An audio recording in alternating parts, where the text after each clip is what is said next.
Hello and welcome to PlanPod. This is the second part of our interview with Bob Roberts and Omar Reyes.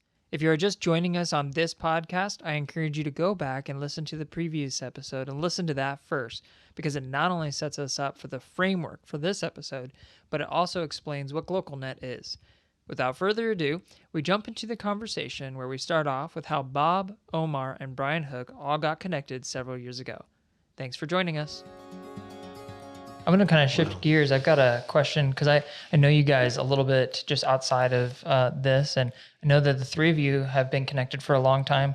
Could you maybe just briefly give, how did that all start? How did the three of you originally get connected and start putting together some of this training?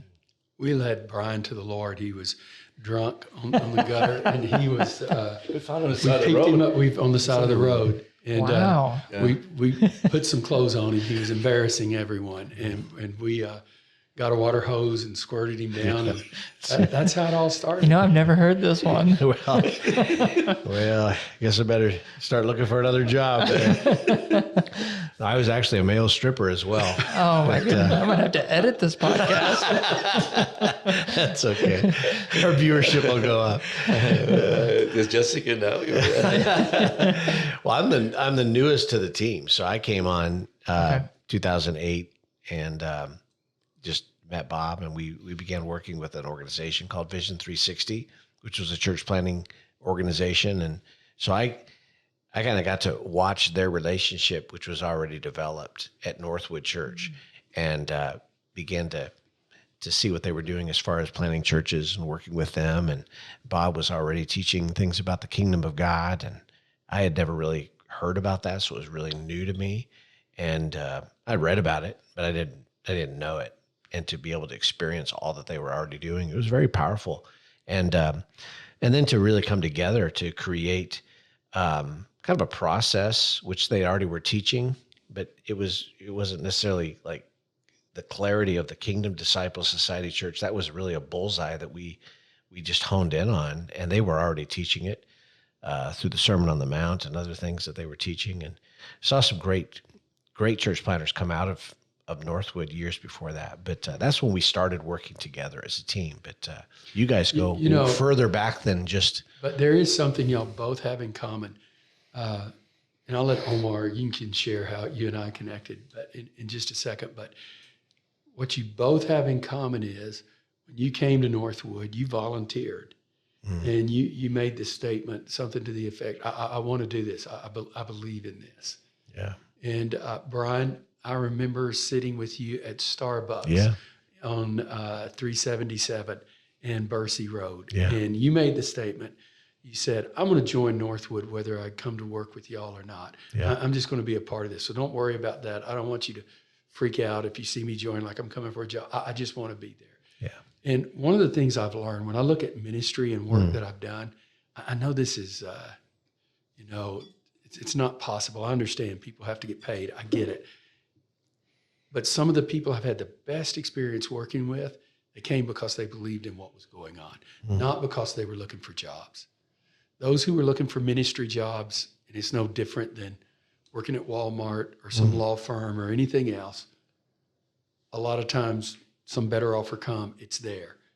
Those who at Northwood I worked with over the years, and even now in the 4 organizations I work with, many of those have volunteered, and they've wound up turning into full-time people that we work with. There's a guy named Micah Freeze that I work with at Multi-Faith Neighbors Network. Exact same story. Daniel Langford, same story. Josh Tate, we had to pay him a lot. He said, I love you, but I need a lot of, I'm teasing Josh, I'm teasing. But I've seen that again and again. I think what made it effective was kinship of heart, in that we shared there's something God is doing here and we don't want to miss it. Yeah. I just wanted to kind of get some of that because it's good to kind of know some of the origins of how you guys are connected. So I appreciate But let that. Omar tell you. Oh, okay. So, my connection with Bob I moved to Texas, long story short, and our daughters went to school together, and then they met in school, and that's how we connected, because I'm from Belize, and Bob's father had been a missionary to Belize for 40 years. So our fathers knew each other before we knew each other. And so when I came to Texas, we connected and we became good friends. But beyond friendship, I had a question in my mind that stayed with me over the years, that I grew up under a missionary movement from Canada. So my parents came to know Christ through Canadian missionaries. And so I grew up under a mission movement, preaching the gospel. The gospel would consider salvation, but they built schools and did a lot of work. But I never saw this movement or the Christian movement or churches ever impact our society. I saw a disconnect between the church and the society, because even though we had a lot of religious services, goods, teachings, our nation remained unchanged and actually a very, very corrupt. So I saw no connection with it. I said, well, if this gospel is so good, how come it's not impacting our society? But that was a question in my subconscious. I heard Bob, when I met Bob and he began to teach the kingdom of God and domain, is when it clicked on me. God answered my question that I had in the back of my mind through the message that Bob was preaching, just the kingdom of God, domains. And I thought, that's it. We've relegated the church to a building and a service, and it remains divided and separated from the world. But domain connected the church once again to society. And that vision was like a vision that just I latched onto. And that's when I realized I've got to follow this movement. I got to follow this guy, this movement. I want to learn more. And that began my relationship. So if you think about it, when we teach church planner, vision is the first thing. You move with vision, and then relationships are formed under that vision. We began to relate to each other. Yeah. And then we began to collaborate. See, the job was fourth. Yeah. The organizational part of life is the fourth. That's the fourth part. If you start with organization, it's when you get into trouble. You're looking for a paycheck, then the vision. So I think the way we started was the vision captured our hearts so much that we thought, I've got to pursue this. And so we connected, and Bob became a mentor. He invited me to church planning stuff he was doing. He was training church planners way back then. And I just began to really just listen and learn.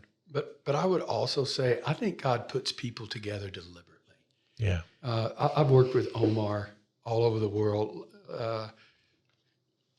Okay, maybe I should.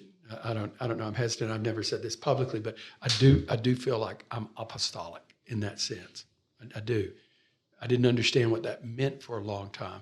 Omar's prophetic. When we work together, there's some pretty significant stuff. I've worked with Omar in many different contexts, whether it's doing a facilitation retreat with Christian Muslims and Jews, or any one of a number of different things. Brian is a people magnet.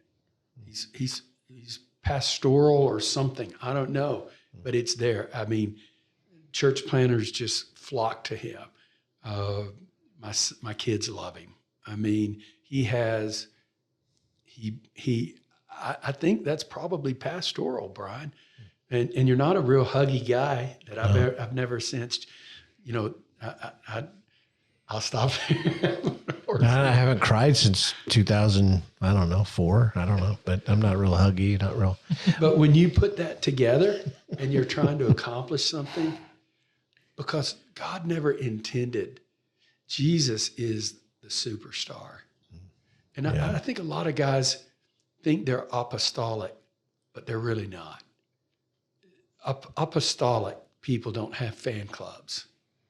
They have disciples that are fulfilling not the will of me or the one who sends them out, but what God called them to do. And so the shift is from me being at the center of the universe to how do we make that church member the hero? How do we get them out there? What does that look like?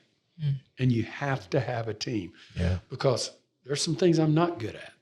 You know, I'm not the best pastor. I'm not the best teacher. I'm not the best. Take your pick. And then skill sets. We all have different skill sets.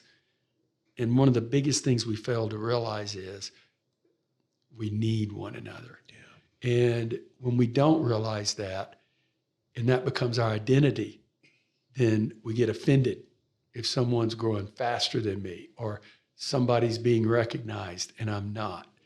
A truly apostolic person is excited because multiplication is in the DNA. That's the point of the apostolic, to equip, train, send out.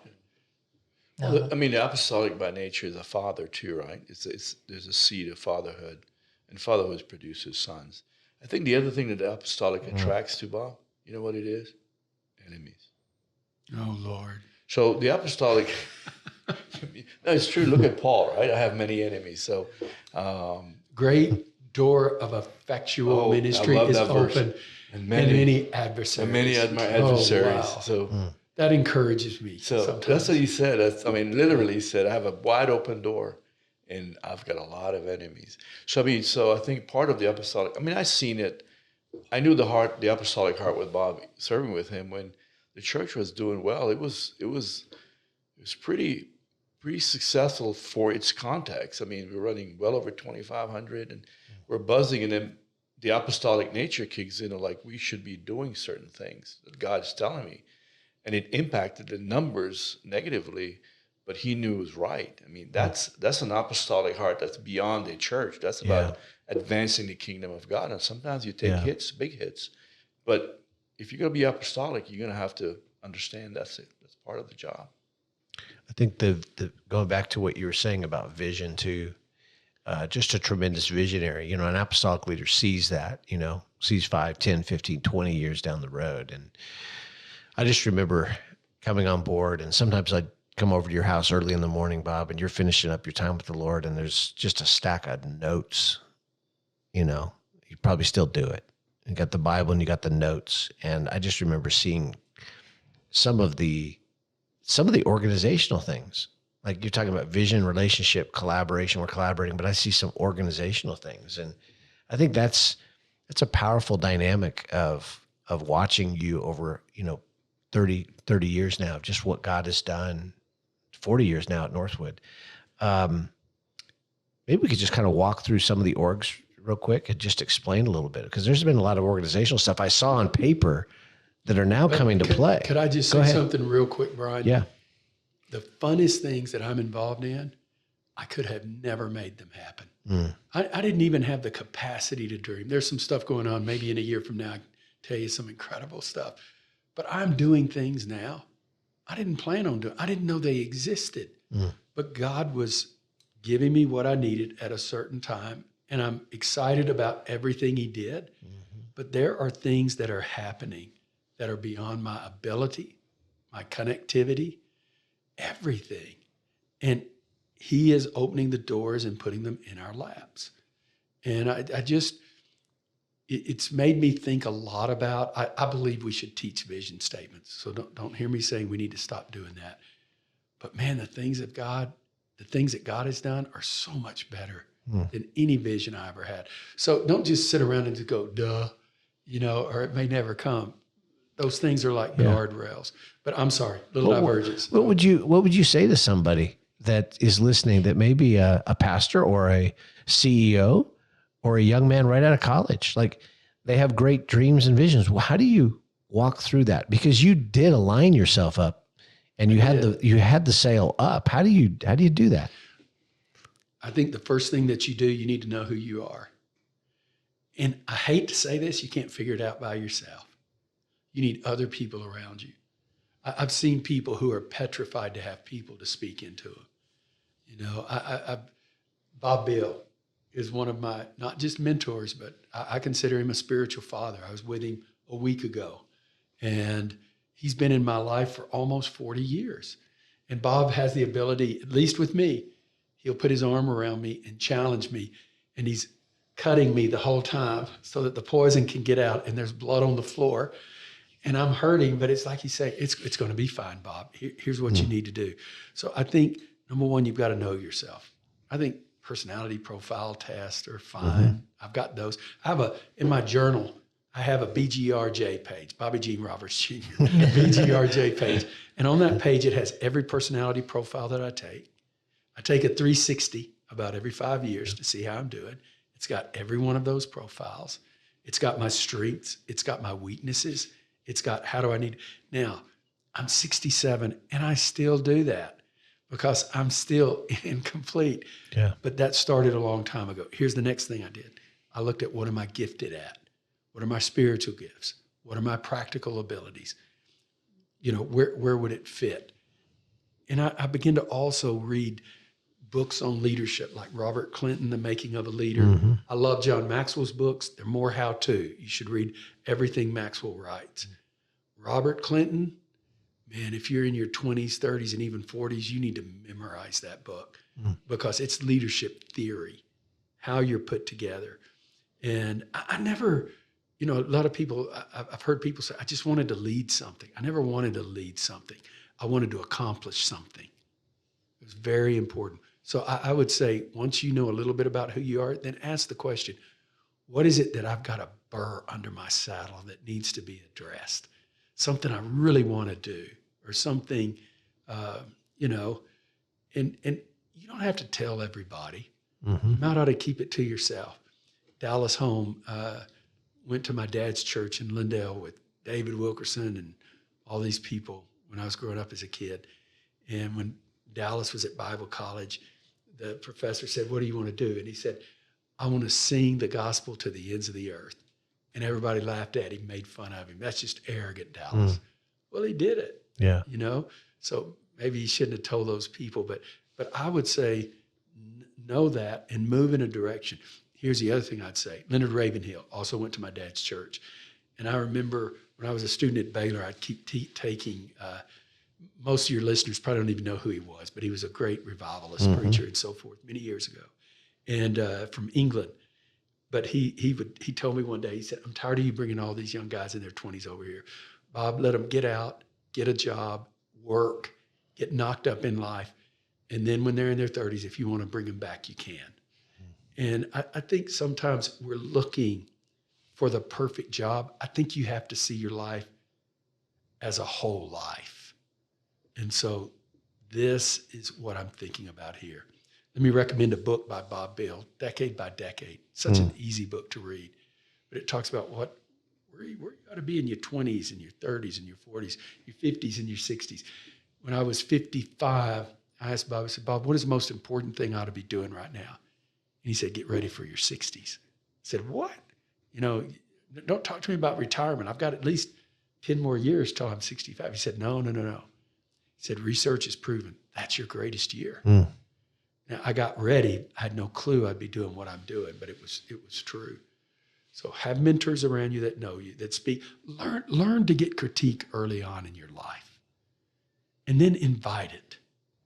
A lot of people, I used to think when I pastored, if I would model to them, here's something I'm struggling working on, they would be more transparent. That ain't true. They just gonna want to sit and listen to everything that's wrong with you and never offer anything back. But the reality is, I think you need to learn to let people speak into you early on. You need to keep growing that. Know who you are, and know that if you're in your 20s or your 30s and you're just getting started in ministry, just be faithful with what you've got and take a long haul view of it. And I think that's one reason a lot of pastors burn out. It's not because their church got really big and they couldn't keep their pants zipped or their hands out of the offering plate. I think they didn't realize it was going to take a long time, and the repetitive nature of I'm just being faithful. I talked to somebody this week on this very thing, and I said it's consistency.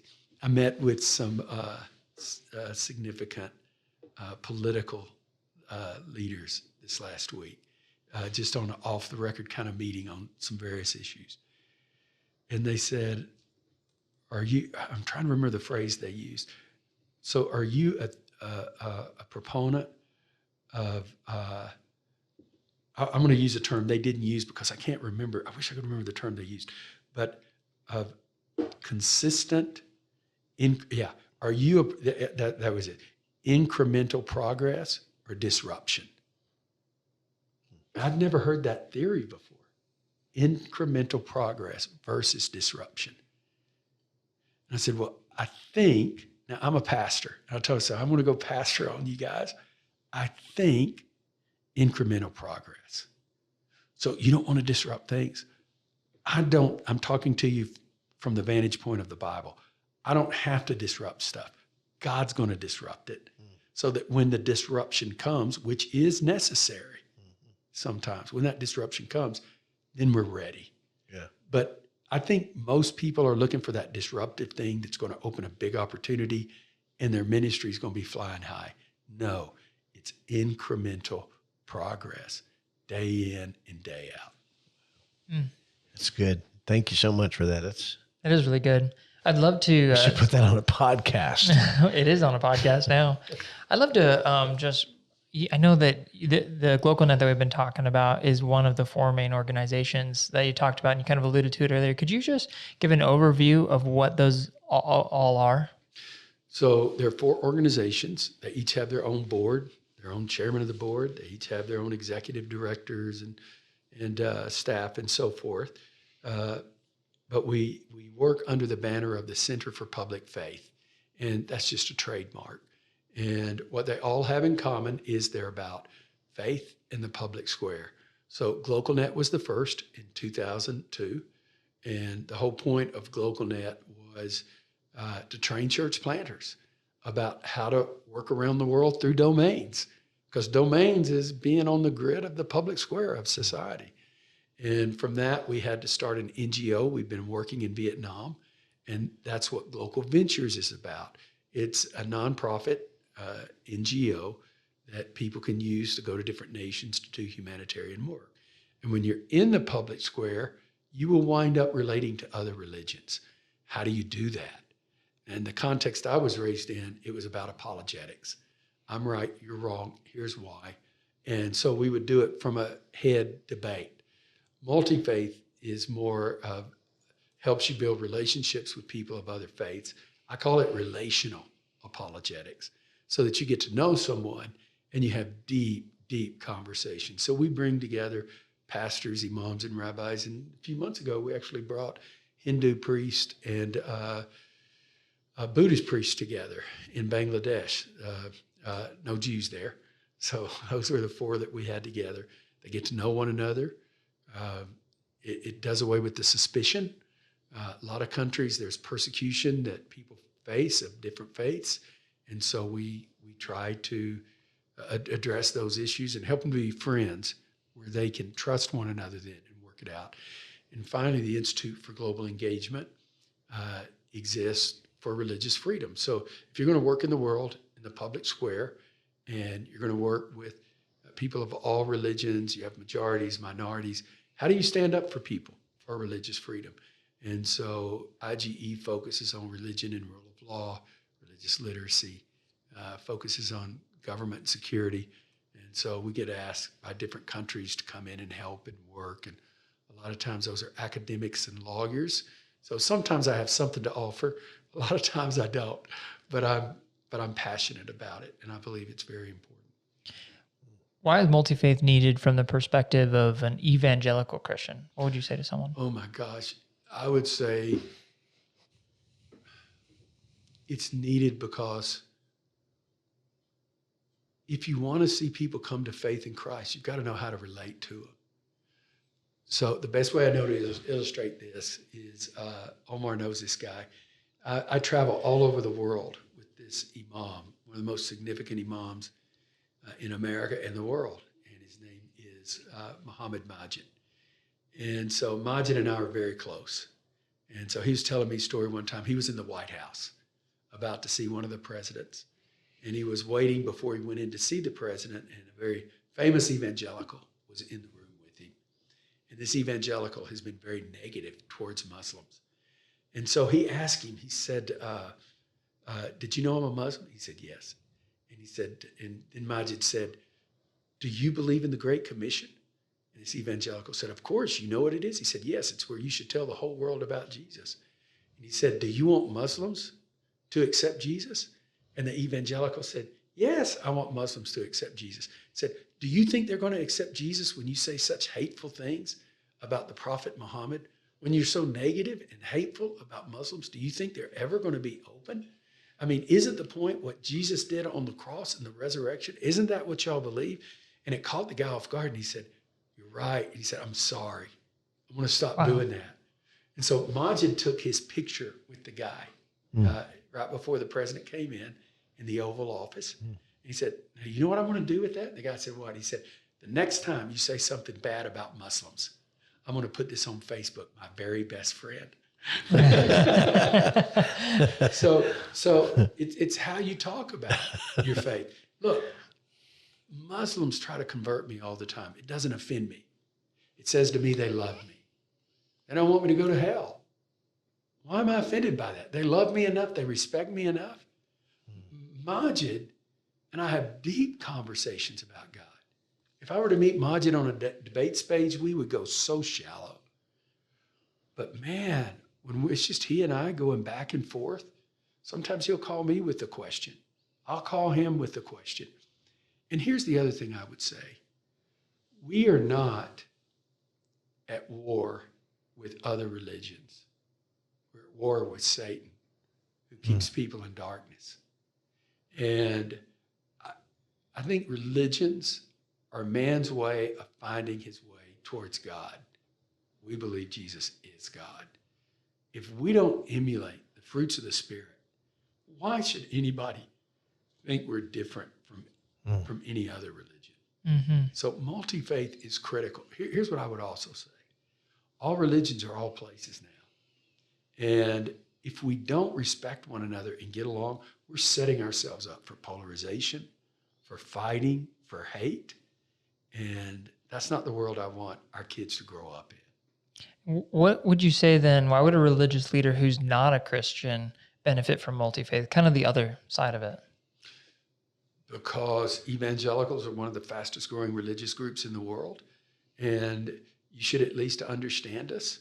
And some of your perceptions you have about us might be wrong. Muslims have said, you Christians buy your converts. Well, there may be some people do that, but I don't. I don't know of the people that I relate to that do. You need to get to know them. Sometimes we will believe the worst that our tribe says about another tribe and never talk to the other tribe. And when you get to know someone, it's interesting, Rob, when we get through at a retreat, we have never had a retreat where there's not been a significant shift by the pastors and imams. And do you know what? It never had to do with they found a verse in the Quran or we found a verse in the New Testament. We simply got to know people as human beings. And, we're, as Christians, we believe we're all created in the image of God. And so when you realize, boy, that's God's image, then I'm going to treat that person with dignity and respect. That's really good. That's helpful. Well, thank you for that. I know that it's just an overview of some of the things that you guys are doing. But Brian, do you have any other questions? I don't. I really enjoyed it. Thank you, guys. I really enjoyed you guys being here. Thank you for taking the time. Thank you. This was fun. Absolutely. So that'll be the end of this today's podcast, and we'll see you guys the next time. Thank you. Thanks.